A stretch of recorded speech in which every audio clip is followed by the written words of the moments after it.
The United States Tennis Association Foundation has been bringing tennis and education together to change lives for decades, and they're continuing to do that work around this year's U.S. Open. Today, I have the pleasure of talking about some of that work. We're going to do it with the CEO of the USTA Foundation. Her name is Ginny Ehrlich, and she joins me now. Ginny, how are you doing?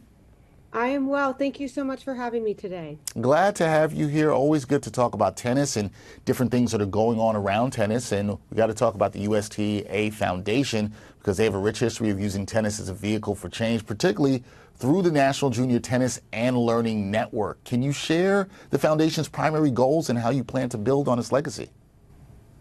We are so excited to celebrate 30 years of impact this year, and we have grand plans to expand our impact and specifically for young people from under-resourced communities across the country.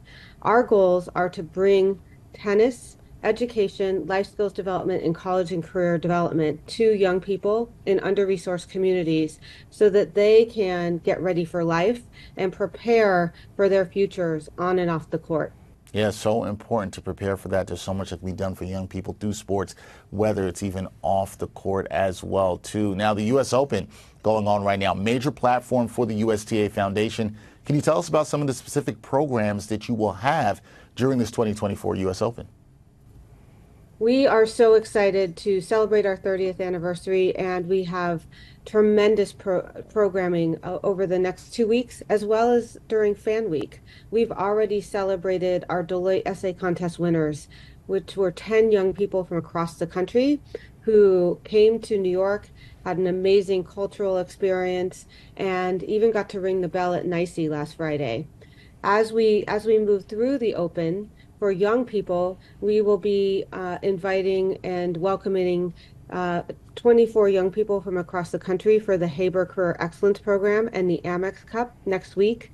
They will have an opportunity to compete on the court as well as off the court, explore career opportunities through visits to technology firms, private equity firms, law firms, and other places to really give them an opportunity and see what's possible.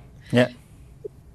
Yeah, and that's so important. I'm sorry to cut you off there, Jenny. So important for those young people to get the exposure and the maximum exposure they can get. But please finish your answer. You were there. I'm sorry about that. Well, I think in addition to the work that we do for young people during the Open, we have just completed our gala opening night and raised more than $2 million. And Friday of men's semifinals, we'll have a pro-am where some of our partners and sponsors will have the opportunity to play with legends and current professionals to win the prize on the court as well. And so many opportunities for the young people, both on and off the court. Really exciting stuff there. And one of the key aspects that I know of the USTA Foundation's mission is to promote diversity and inclusion in tennis. How have your programs helped achieve this goal, and what more needs to be done to create lasting impact in those areas?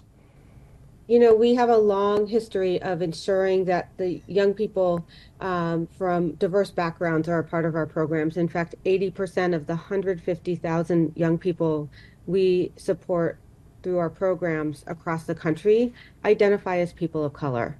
So we're very proud of that. It's something that is a part of our mission to really create access and opportunity for all young people.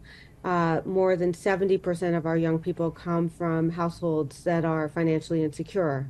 So what we are trying to do is really show an open door for tennis, as well as any possibility on or off the court that these young people might want to pursue. So important to do that, especially for the young people as well. And when it comes to measuring the success and impact of the USTA's Foundation's programs, what metrics or outcomes do you look for to determine if you're making a difference in the lives of these young people after they've participated in these programs? That's such a great question. And we look at a variety of metrics. We're trying to prepare young people for life. So as young people are, kind of aging up in our program at the elementary level, we're ensuring that they're advancing through their schooling on time and providing academic tutoring. We're providing them life skills development and really ensuring that they are thriving in terms of their social, emotional, and mental well-being.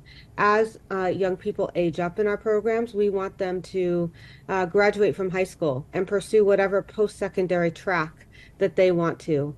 82% of our high school aged young people go on to post-secondary education, which is about double the rate for young people similarly situated across the country. So we're very proud of that as well. Yeah, those are very impressive numbers right there that you're looking at, and you're seeing that the work is definitely being done. Ginny, last thing for me, looking ahead as the newly named CEO of the USTA Foundation, what are your personal goals for the USTA Foundation, and how do you envision its role in shaping the future of tennis in America?